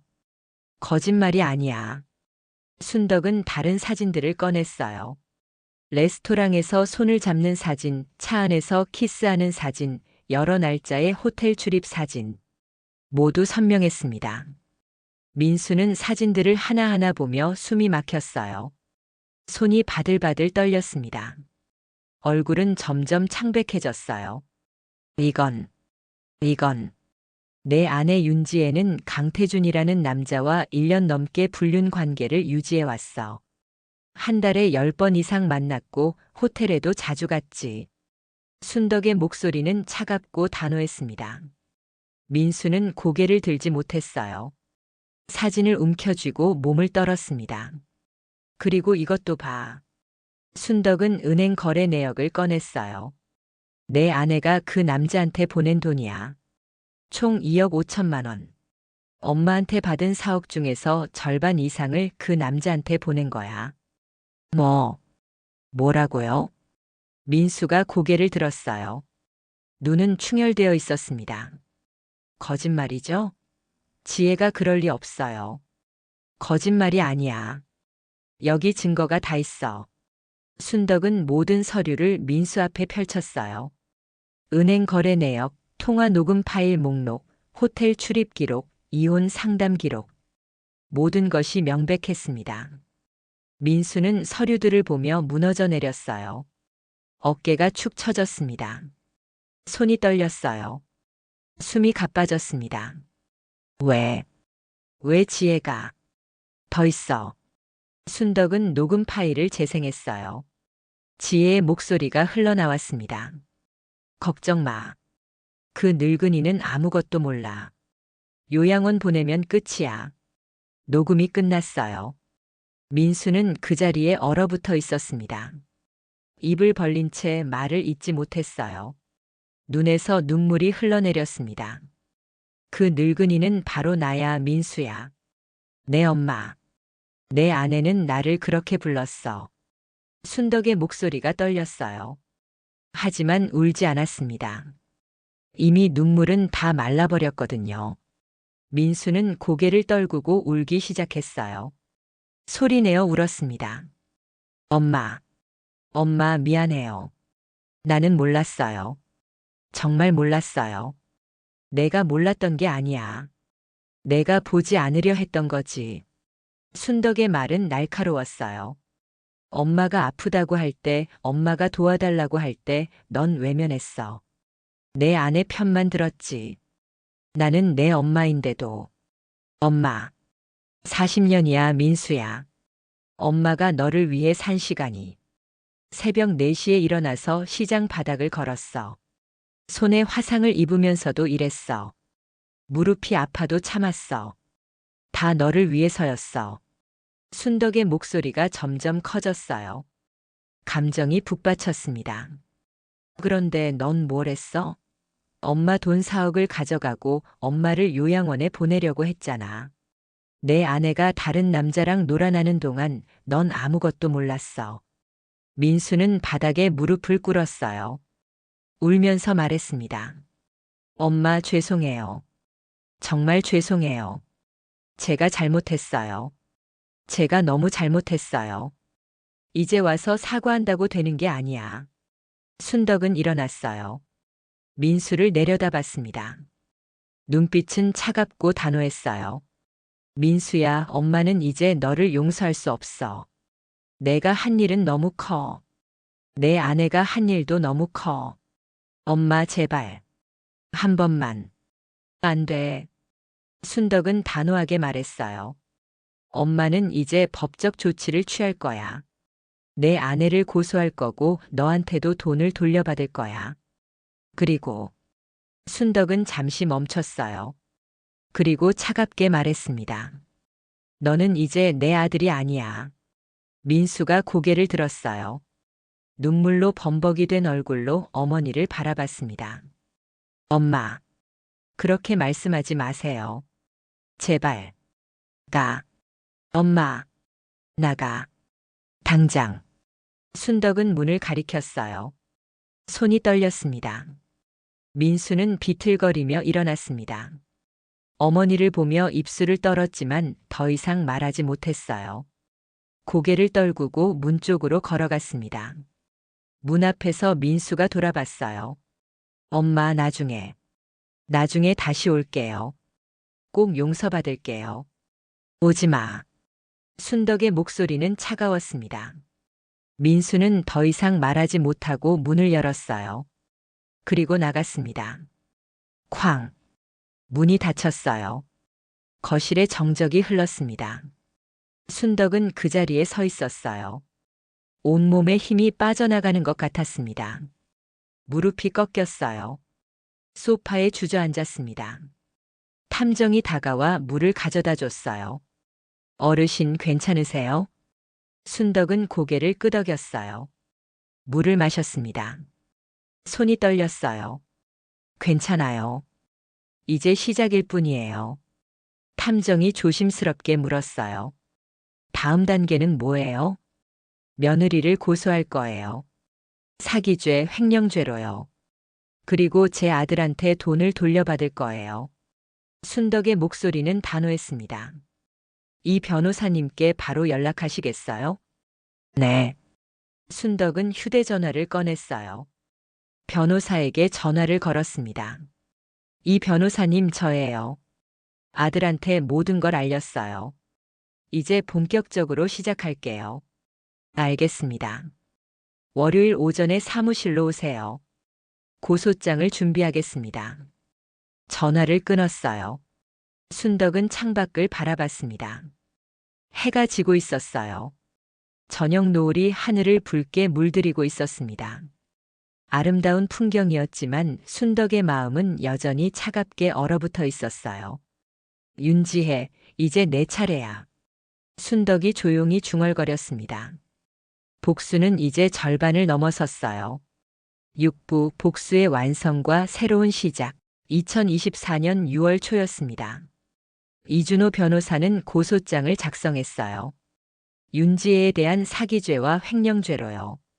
그리고 6월 3일 월요일 아침에 경찰서에 제출했습니다. 박순덕은 변호사와 함께 경찰서에 갔어요. 수사관 앞에 앉아 진술했습니다. 모든 증거를 제출했어요. 사진, 녹음, 은행 거래 내역, 탐정 보고서. 완벽했습니다. 수사관은 증거들을 검토하며 고개를 끄덕였어요. 증거가 명확하네요. 일주일 안에 피의자를 소환하겠습니다. 순덕은 경찰서를 나왔습니다. 햇살이 눈부셨어요. 6월의 따뜻한 바람이 불었습니다. 이제 정말 시작이구나. 순덕은 중얼거렸어요. 6월 10일 윤지혜는 경찰 조사를 받았습니다. 순덕은 집에서 그 소식을 들었어요. 변호사에게서 온 전화였습니다. 어르신 며느리분이 오늘 경찰서에 출석했어요. 혐의를 대부분 인정했고요. 곧 검찰로 송치될 예정입니다. 재판은 언제쯤 시작되나요?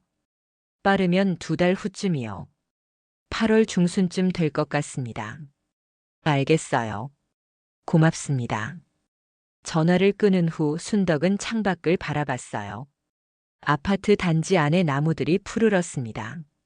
생명력이 넘쳤어요. 그동안 민수에게서 매일 문자가 왔었습니다. 엄마, 지혜랑 이혼하기로 했어요. 엄마, 회사 그만두고 다른 일 알아보고 있어요. 엄마, 돈 갚을 방법 찾고 있어요. 엄마, 보고 싶어요.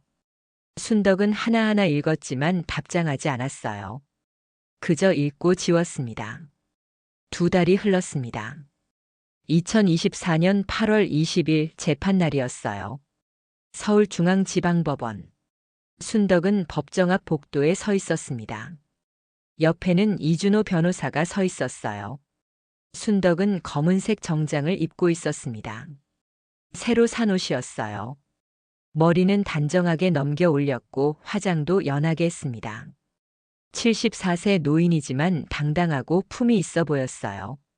어르신 준비되셨어요? 네. 법정 문이 열렸습니다. 순덕과 변호사는 안으로 들어갔어요. 법정은 넓었습니다. 순덕은 원고석에 앉았어요. 건너편 피고석을 봤습니다. 윤지혜가 앉아 있었어요. 며느리의 모습은 처참했습니다. 평소의 화려함은 온데간데 없었어요. 명품 옷 대신 평범한 검은색 정장을 입고 있었고 화장기 없는 얼굴은 창백했습니다. 머리는 단정하게 묶었지만 군데군데 흰머리가 보였어요. 지혜는 고개를 숙이고 있었습니다. 순덕을 쳐다보지 못했어요. 방청석 뒤편에 민수가 앉아 있었습니다. 순덕은 아들을 봤어요. 민수도 순덕을 보고 있었습니다. 눈이 마주쳤어요. 민수의 눈은 충혈되어 있었어요. 수척한 얼굴이었습니다. 순덕은 시선을 돌렸습니다. 기립. 모두 일어났어요. 판사가 들어왔습니다. 50대 중반의 여자 판사였어요. 사건 2024고단 5892 사기 및 횡령 사건을 시작하겠습니다. 재판이 시작되었습니다. 검사가 일어났어요. 피고인 윤지혜는 2023년 11월 시어머니인 피해자 박순덕으로부터 4억 원을 차용한다는 명목으로 받아냈습니다. 당시 피고인은 3개월 후 반환하겠다고 약속했으나 이는 처음부터 거짓이었습니다. 검사가 서류를 펼치며 계속 말했어요. 피고인은 받은 돈 중 2억 5천만 원을 애인 강태준에게 송금했습니다. 피고인은 남편 몰래 불륜 관계를 유지해 왔습니다. 이는 명백한 사기 및 횡령 행위입니다. 검사는 증거들을 제시했어요. 은행 거래 내역, 호텔 출입 기록, 녹음 파일. 모든 것이 명백했습니다. 피고인은 피해자를 속이고 가족의 재산을 횡령했으며 피해자를 요양원에 보내려는 계획까지 세웠습니다. 검찰은 징역 5년을 구형합니다. 검사가 자리에 앉았어요. 판사가 지혜를 바라봤습니다. 피고인 할 말 있습니까? 지혜가 천천히 일어났어요. 고개를 들었습니다. 얼굴에는 눈물이 흘러내리고 있었어요. 죄송합니다. 지혜의 목소리는 떨리고 있었어요. 제가 잘못했습니다. 어머님께 용서를 구합니다. 지혜가 순덕을 바라봤어요. 순덕은 표정을 바꾸지 않았습니다. 그저 지혜를 똑바로 쳐다봤을 뿐이었어요. 저는 욕심이 많았습니다. 강태준을 만나고 그 사람을 돕고 싶었어요. 그래서 어머님의 돈을 썼습니다. 지혜의 변명이었어요. 하지만 검사가 반박했습니다. 피고인은 이혼 준비를 하고 있었습니다. 변호사 상담 기록이 있습니다. 이는 돈을 돌려줄 의사가 전혀 없었다는 증거입니다. 지혜는 말문이 막혔어요. 판사가 물었습니다. 피해자 할 말씀 있으십니까? 순덕은 천천히 일어났습니다. 법정이 조용해졌어요. 모든 시선이 순덕에게 쏠렸습니다. 순덕은 깊게 숨을 들이마셨어요. 가슴이 두근거렸습니다. 하지만 목소리는 차분했어요. 저는 74살입니다. 40년 전 남편이 세상을 떠났어요. 그때 아들은 겨우 7살이었습니다. 순덕의 목소리는 거침없었습니다. 저는 혼자서 아들을 키웠어요. 새벽 4시에 일어나 시장 식당을 운영했습니다. 손에 화상을 입고 무릎이 아파도 참았어요. 왜냐하면 제 아들이 행복하게 자라길 바랐으니까요. 순덕은 민수를 쳐다봤어요. 민수는 고개를 숙이고 울고 있었습니다. 40년 동안 모은 돈이 4억이었어요. 그 돈은 제 노후 자금이었습니다. 하지만 아들이 필요하다고 하니까 저는 믿고 줬어요. 순덕의 목소리가 떨렸어요. 그런데 그 돈을 제 며느리는 다른 남자한테 줬어요. 그리고 저를 요양원에 보내려고 했어요. 저를 그 늙은이라고 불렀습니다. 법정이 더욱 조용해졌어요. 저는 용서할 수 없어요. 제 인생을 배신한 사람을 용서할 수 없습니다. 순덕은 지혜를 똑바로 바라봤어요. 당신은 대가를 치러야 해요. 당신이 한 일에 대한 책임을 져야 합니다. 순덕은 자리에 앉았어요. 법정은 여전히 침묵 속에 있었습니다. 판사가 말했어요. 잠시 휴정하겠습니다. 30분 후에 판결을 선고하겠습니다. 30분이 지났습니다. 판사가 들어왔어요. 모두 일어났다가 다시 앉았습니다. 판결을 선고하겠습니다. 판사의 목소리가 울렸어요.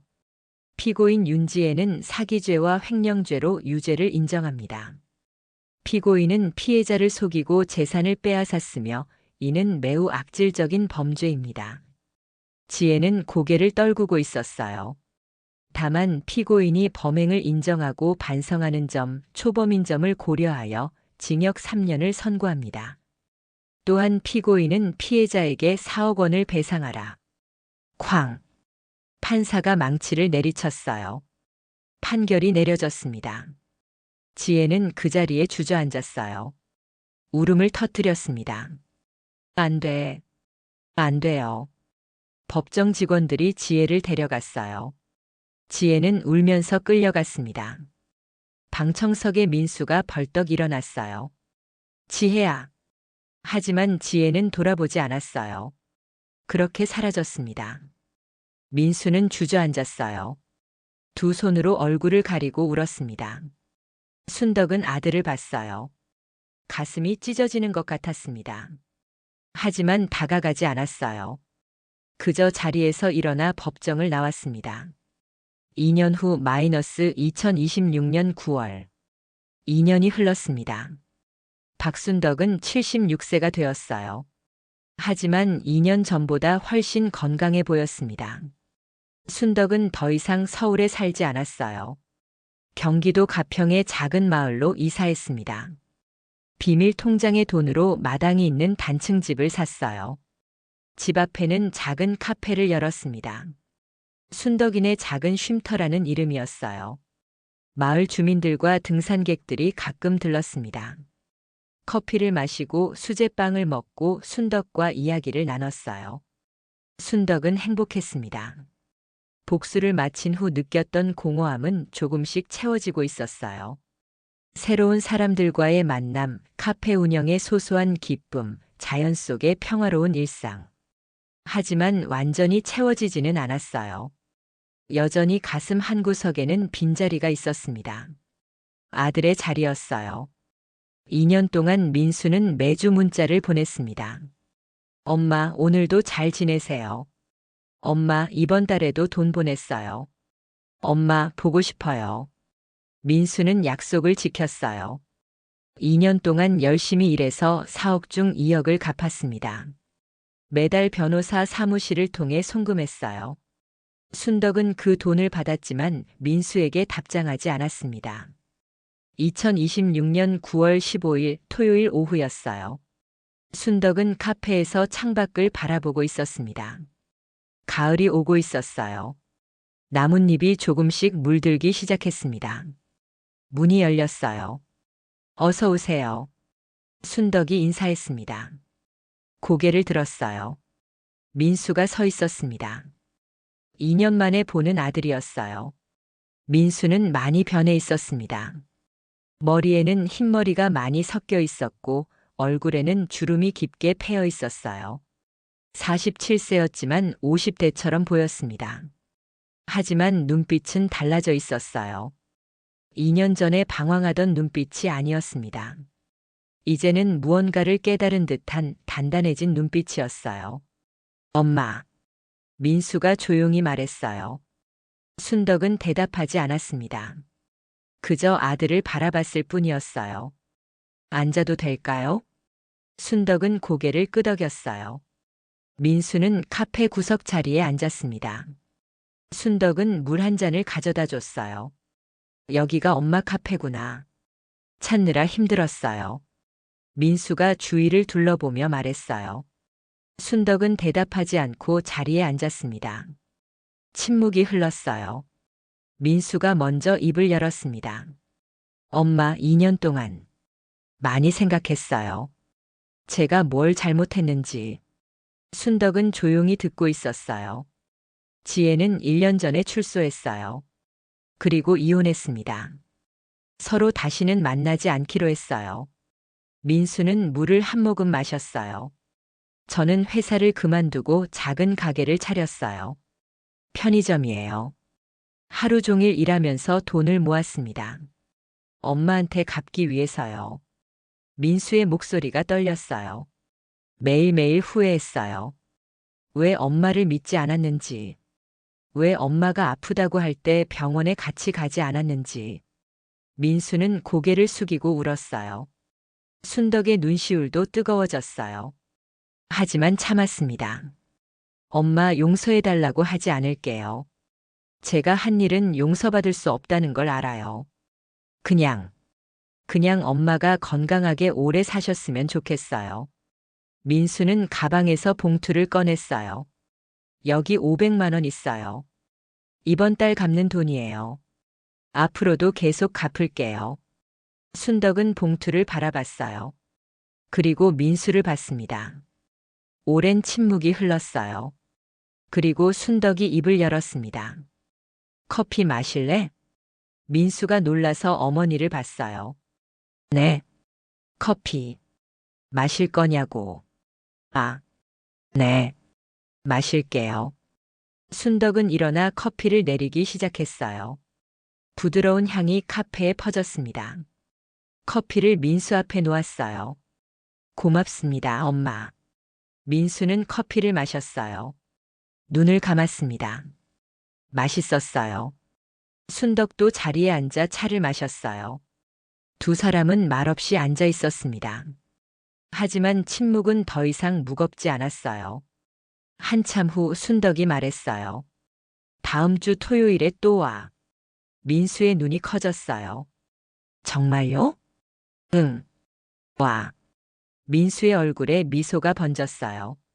2년 만에 보는 아들의 미소였습니다. 감사합니다, 엄마. 정말 감사합니다. 에필로그. 그날 이후 민수는 매주 토요일마다 카페에 왔어요. 처음에는 어색했습니다. 말도 많지 않았어요. 하지만 시간이 지나면서 조금씩 나아졌습니다. 대화가 늘어났어요. 날씨 이야기, 카페 이야기, 가끔은 과거 이야기도요. 순덕은 조금씩 마음을 열었어요. 완전히 용서한 건 아니었습니다.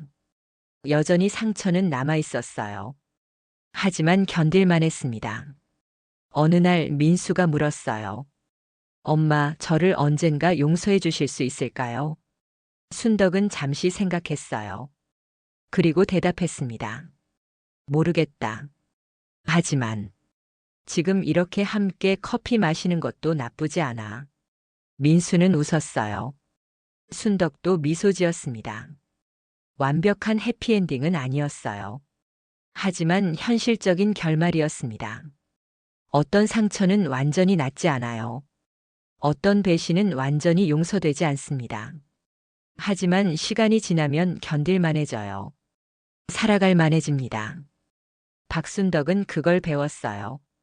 그리고 이제는 자신을 위해 살고 있었습니다.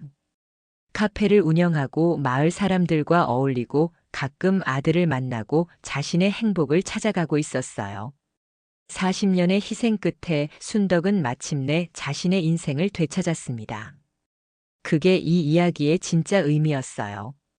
복수가 아니라 회복이었습니다. 증오가 아니라 치유였어요. 그리고 끝이 아니라 새로운 시작이었습니다. 오늘 이야기는 여기서 마무리합니다. 다음 이야기에서는 또 다른 사연과 반전이 기다리고 있습니다. 구독과 알림 설정 잊지 마시고 다음 영상에서 다시 만나요.